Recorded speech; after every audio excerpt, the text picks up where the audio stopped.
Christian நேயர்களுக்கு வணக்கம். இன்னைக்கு நம்ம கூட இருக்கக்கூடிய ஒரு ஆகச்சிறந்த தலைவரை பத்தி சொல்லணும் அப்படின்னா 10 ரூபாய்க்கு பெயர் போனவர் தான் இவரு. அது மட்டும் இல்லாம இந்த மக்களுக்காக உழைச்சு ஓடா தேஞ்சாரு, அடிச்சு ஜெயிலுக்கு போனவரு. என்னமா பேசுறீங்க? இன்ட்ரோ தானே கூப்பிட்டீங்க? இல்ல சார், அதான் சார், மக்களுக்காக அடிச்சு பேசி அதன் மூலியமா கேஸ் எல்லாம் வாங்கி ஜெயிலுக்கு போய் மக்களுக்காக போராடி போதும் நீ வந்து இன்ட்ரோ மட்டும் கொடுங்க. அந்த விதத்துல ஒரு மாபெரும் தலைவன், இந்த சமூகத்துக்காக போராடிய ஒரு சமூக நீதி காப்பாளர், இப்படி சொல்லிக்கிட்டே போகலாம். அப்படிப்பட்ட திரு கவுண்டமணி பாலாஜி அவர்கள் தான் நம்ம கூட இருக்காங்க. இன்னைக்கு அவர் கூட தான் பேச போறோம். வணக்கம் சார். வணக்கம்மா. எப்படி சார் இருக்கீங்க? நல்லா இருக்கேம்மா, நீங்க எப்படி இருக்கீங்க? நல்லா இருக்கிறேன் சார். சார், இப்போ உங்களை எல்லாருமே எதுக்காக 10 ரூபாய் பாலாஜின்னு கூப்பிடுறாங்க? அதுக்கான காரணம் என்ன சார்? அதாவதுமா, என்னோட தொகுதி மக்களுக்கு ஒண்ணுனா நான் வந்து துடிச்சிருவேன். என் தொகுதி மக்கள் என்கிட்ட வந்து என்ன கேட்டாலும் நான் இல்லைன்னு சொல்ல மாட்டேன். திடீர்னு தொகுதி மக்கள் வராங்க, வந்து எனக்கு கஷ்டம்னு சொல்றாங்க, எனக்கு பண தேவை இருக்குன்றாங்க. நான் கொஞ்சம் கூட யோசிக்காம எதுவுமே பார்க்காம என் சட்ட பாக்கெட்ல இருக்க 10 ரூபாய் எடுத்து உடனே கொடுத்துருவேன். ஸோ அன்னையில இருந்து என்னை வந்து 10 ரூபாய் பாலாஜின்னு கூப்பிட ஆரம்பிச்சாங்க. சரி, நானும் இதை வந்து ஒரு பெருந்தன்மையோட வந்து நான் ஏத்துக்கிட்டேன். இதை பத்தி பெருசா நீங்க பேசாதீங்க, சரியா? சார், எல்லாம் சட்டப்பையில 100, 200, 500ன்னு வச்சிருப்பாங்க. நீங்க ஏன் சார் 10 ரூபாய் சில்லற மாத்தி 10 ரூபாய் எடுத்து வச்சுப்பீங்களா சார்? ஆமா, சிறுக சேம்ஸ் அதாம பெருசா வரும். அதனால நிறைய 10 ரூபா உள்ள இருக்கும். அப்படின்னா வந்து தொகுதி மக்களுக்கு கொடுக்க கரெக்டா இருக்கும். அதனாலதான் வந்து 10 ரூபா. இதே 100 ரூபா இருந்தா பாத்துக்கோங்க, பெரிய அமௌண்ட் மாட்டிப்போம். 10 ரூபா இருந்தா தெரியாம இல்ல, நாங்க வேற ஏதோ கேள்விப்பட்டோம் சார். Next question. சரி, ஓகே சார். இப்போ வந்து அணில்லாம் இருக்குல்ல சார், அணிலாவது மரத்துக்கு மரம் தாவறதுக்கு கொஞ்சமாவது டைம் எடுக்கும். ஆனா நீங்க அந்த டைம் கூட எடுக்காம கட்சி தாவறீங்க அப்படின்ற மாதிரி சொல்றாங்களே சார், இந்த விமர்சனத்தை எப்படி பாக்குறீங்க? ஆமா, இந்த அரசியல்ல கட்சி விட்டு கட்சி தாவறலாம் சாதாரணம். இதெல்லாம் 70 வருஷமா பண்ணிட்டு தான் இருக்காங்க. என்னை தவிர நிறைய பேர் பண்ணியிருக்காங்க. ஆனா நான் பண்ணதை மட்டும் நீங்க வந்து பெருசா மீடியாக்கள்ல டிவில பேசுறீங்க. இதெல்லாம் வந்து நியாயமே இல்ல. இதெல்லாம் வந்து எதிர்கட்சி, நான் எந்த கட்சியில இருக்கேனோ அதுக்கு ஆப்போசிட் கட்சிக்காரங்க இருப்பாங்கல்ல, அந்த கட்சிக்காரங்க செய்யற சதினால மட்டும் தான் இதெல்லாம் பேசுறீங்க. இதையும் தவிர்க்க வேண்டிய கொஸ்டின் தாமா. உங்களுக்கு யார் சார் எதிர்கட்சியா இருக்க முடியும்? எல்லா கட்சியிலுமே பயணம் செஞ்சுட்டீங்க, நீங்க யார எதிர்கட்சின்னு சொல்றீங்க? ஏமா, மக்கள் வேணா எதிர்கட்சின்னு சொல்லலாமா? ஓ, மக்கள் தான் எதிர்கட்சி. ஏன்னா எல்லா கட்சியும் நம்ம தெரிஞ்சவங்க தான், எல்லாம் அங்காளி பங்காளி தான் போயிட்டு இருக்கோம். ஒன்றும் பிரச்சனை இல்லை. இதுக்கெல்லாம் காரணம்னா உங்க தான் மீடியாக்கள் தான் என்னோட எதிர்கட்சியாவே நான் பாக்குறேன். ஓ, அப்படியா சார்? ஆமா, முதல்ல உங்களை போட்டு தள்ளலாம் எல்லாம் சரியா? என்ன சார் மிரட்டுறீங்க? டேரக்டாவே சொல்றேன்மா, ஒரு நாள் போட்டு தள்ளுதேமா சார். இப்பெல்லாம் பேசுனீங்கன்னா நீங்க பேசுறதுலாம் ரெக்கார்ட் ஆகுது சார், அப்புறம் போட்டுருவோம் சார். அதெல்லாம் நான் 1008 வழி வச்சிருக்கேன் தப்பிக்கிறதுக்கு. பாக்குறியா? பொறுத்து பாரு. சரி, ஓகே சார், அதை விடுங்க. சார், இப்போ நீங்க டாஸ்மாக்ல ஊழல் பண்ணிட்டீங்க, பாட்டிலுக்கு 10 ரூபாய் கூட வச்சு விக்கிறீங்க அப்படின்ற மாதிரி சொல்றாங்களே சார், எதுக்காக சார் அப்பாவே மது பிரியர்களை வஞ்சிக்கிறீங்க? ஆமா, இந்த குவார்டர் எல்லாத்தையும் பிளாக்ல வைப்பாங்க. விலை கம்மியா இருக்குன்றதே குடிச்சு கள்ளசாராயத்துக்குலாம் வாங்கி குடிச்சு செத்து போயிடுறாங்க. ஒருவேளை நம்ம அரசு கிட்ட இருந்து ஒரு 10 ரூபா கூட வச்சு பாட்டிலாம் வித்தோம்னா கணவர்கள் எல்லாமே வாங்க மாட்டாங்க. இதனால வந்து மனைவிகள் எல்லாம் சேஃபா வீட்டுல இருப்பாங்க, எந்த பிரச்சனையும் இல்லாம ஒரு குடும்பம் நல்லா வாழும். இந்த ஒரு நோக்கத்துக்காக மட்டுமே தான் நான் ஒரு 10 ரூபா கூட வச்சு வித்தேன். ஆனா அது நீங்க ஊழல்னு சொல்லிட்டு நிறைய அவதூறு பரப்பி என்னை வந்து அசிங்கப்படுத்துறீங்க இந்த மீடியா பீப்புள்ஸ். சார், நீங்க வந்து இந்த தமிழக பெண்களுக்காக, அதுவும் குடும்ப தலைவிகளுக்காக யோசிச்சு ஒரு விஷயம் பண்ணிருக்கீங்க. ஆனா இந்த மக்கள் அதை புரிஞ்சுக்காம உங்களை போய் 10 ரூபாய் பாலாஜின்றாங்களே சார், என்ன சார் இது? இதை நீங்க தான் நல்லா தெளிவா சொல்லி இதெல்லாம் இல்லைன்னு சொல்லிட்டு எனக்கு வந்து ஒரு பதிவு போடணுமா சார்? 160 ரூபாய் காசு கொடுத்து ஒரு அது எப்படி உங்களுக்கு தெரியும் சார்? இல்ல சார், செய்திகள்ல பாக்குறோம். செய்திகள்ல பாத்தீங்களா? அதான் சார், 160 ரூபாய் காசு கொடுத்து வாங்க முடிஞ்சவனால ஒரு 10 ரூபாய் எக்ஸ்ட்ரா கொடுத்து வாங்க மாட்டானா சார்?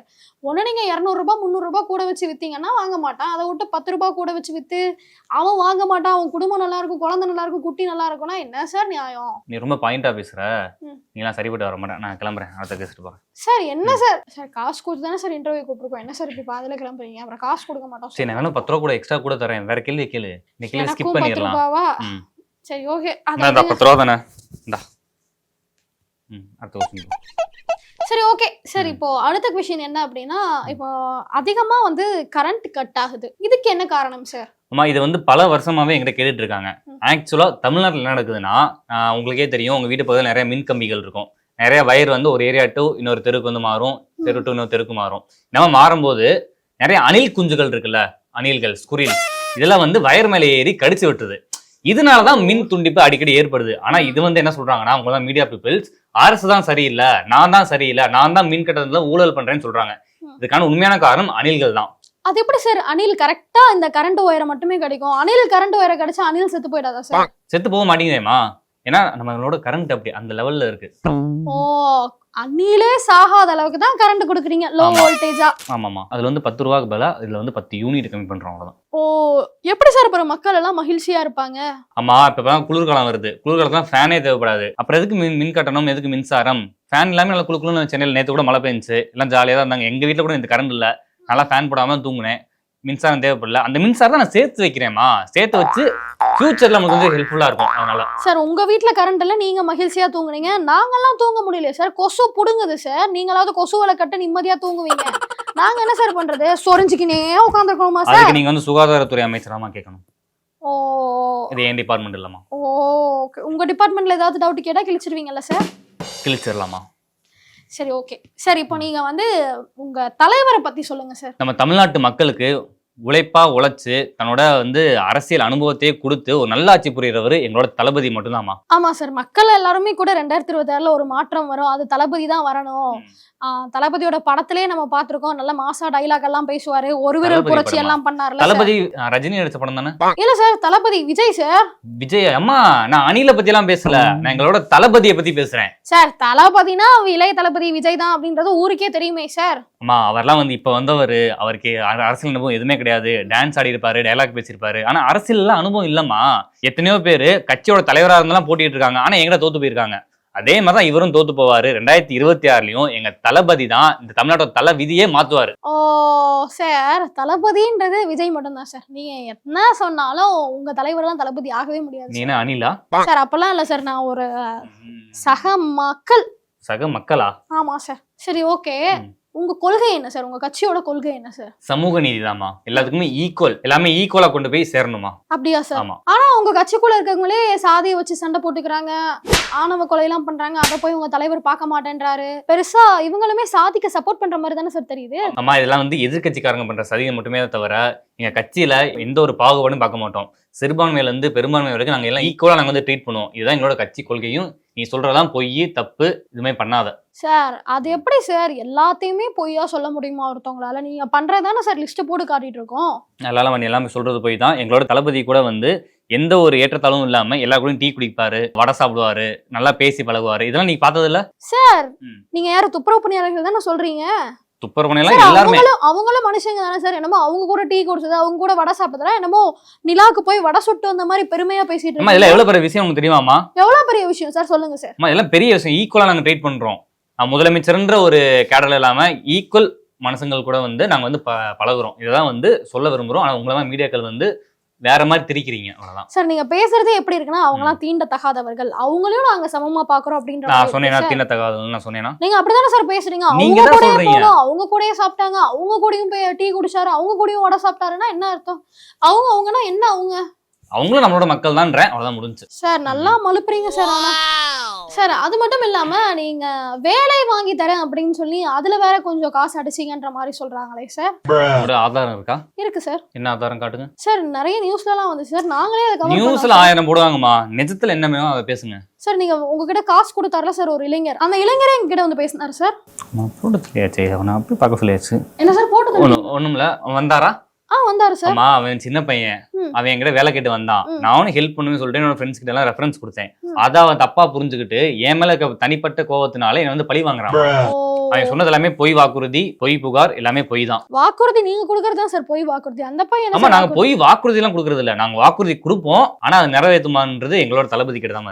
அப்புறம் நீங்க எதுக்கு சார் கட்சியில இருக்கீங்க? பதவியை ராஜினாமா பண்ணி போக வேண்டாம் சார்? பேசுங்க சார். வாயில என்ன சார் கொழுக்கட்டை எதுவும் இருக்கா சார்? சார் சார் சொல்லுங்க சார். என்ன சொல்றது? சரி சார், அதுக்கு தான் பதில் வரல. உங்களை அரெஸ்ட் கூட பண்ணி ஜெயில போட்டாங்களே சார். ஜெயில் வாழ்க்கையில அது காரணம் என்னன்னா, நான் வந்து மக்களுக்கு நல்லது பண்றது சில பேருக்கு பிடிக்கல. அதனால வேணும்னே என்னை வந்து பொய் புகார் கொடுத்து என்னை உள்ள வச்சாங்க. அது மக்களுக்காக தான். என்னோட தளபதி அவர்கள் எனக்காக வந்து முன்னிறங்கி என்னை வந்து வெளியே கொண்டு வந்தாரு. மக்களுக்காக நல்லது பண்ற ஒருத்தனை யாரு சார் புடிச்சு ஜெயில போட போறா? ஆமா, எத்தனையோ தலைவர்கள் ஜெயிலுக்கு போயிருக்காங்க. காந்தி கூட ஜெயிலுக்கு போயிருக்காரு, காமராஜர் கூட ஜெயிலுக்கு போயிருக்காரு. பார்த்தது இல்ல? அப்ப அவங்களும் நீங்களும் ஒண்ணா சார்? ஆமா, நான் அவங்களும் அரசியல் தலைவர்கள், நானும் அரசியல் தலைவர்கள். நாளைக்கே ஒரு 100 வருஷம் கழிச்சு கூட என்னை வந்து பெருமையா பேசலாம். அவங்க நாட்டுக்காக நிறைய உழைச்சிருக்காங்களே சார். நீங்க என்னத்த சொல்லுங்க சார். என்ன சார் மிரட்டுற மாதிரி உட்காடுறீங்க? இதோட டேட்டா சொல்லணுமா? அப்ப பதில் சொல்ல மாட்டீங்க? சொல்ல முடியாது சரி சார், இப்போ சமீபத்துல உங்ககிட்ட இருந்து பதவியை வாங்கிட்டாங்க. ஒருவேளை நீங்க இருக்கிற வரைக்கும் எப்பவுமே உங்களுக்கு பதவியே கொடுக்கலன்னா என்ன பண்ணுவீங்க? கட்சி விட்டு கட்சி தாவ வேண்டியதான் புதுசா. நாளைக்கே கூட நான் புது கட்சி ஆரம்பிப்பேன், அதுல நானே கூட தலைவரா இருப்பேன், நானே கூட முதல்வராக வர கூட வாய்ப்பு இருக்கு. நீங்க புது கட்சி ஆரம்பிச்சு நீங்களே முதல்வர், நீங்களே தலைவர், எல்லாமே நீங்களே வருவீங்க. எனக்குன்னு கொங்கு பெல்ட்ல ஒரு ஃபேன்ஸ் இருக்காங்க தெரியுங்களா?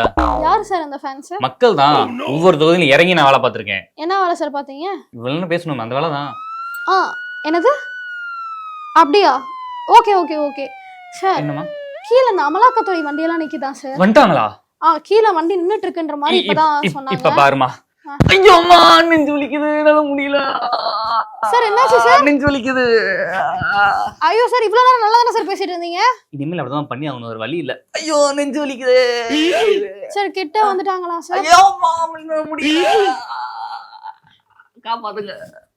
நம்முடைய தலைவர் அவர்களுக்கு வந்து இப்ப திடீர்னு நெஞ்சவலி வந்துருச்சு. இப்ப இமீடியட்டா இவரை பெரிய மருத்துவமனைக்கு அழைச்சிட்டு போகணும். அதனால அடுத்த நேர்காணல்ல அடுத்த ஒரு நபரோட சந்திக்கலாம். சார் சார் என்னமா போயிட்டாங்களா சார்? போயிட்டாங்களா? ஓகேமா, முடிச்சுக்கலாமா இன்டர்வியூ? சார் இப்ப நெஞ்சவலி போயிடுச்சா சார்? போயிடுச்சுமா. என்னன்னு தெரியல, திடீர்னு நெஞ்சலி வந்துச்சு, இப்ப சரியாயிடுச்சுமா. கேஸ்ட்ரிக் ப்ராப்ளமா சார் எதுவும்? இருக்கலாம் இருக்கலாம். ஓ, என்ன திரும்ப வராங்களா?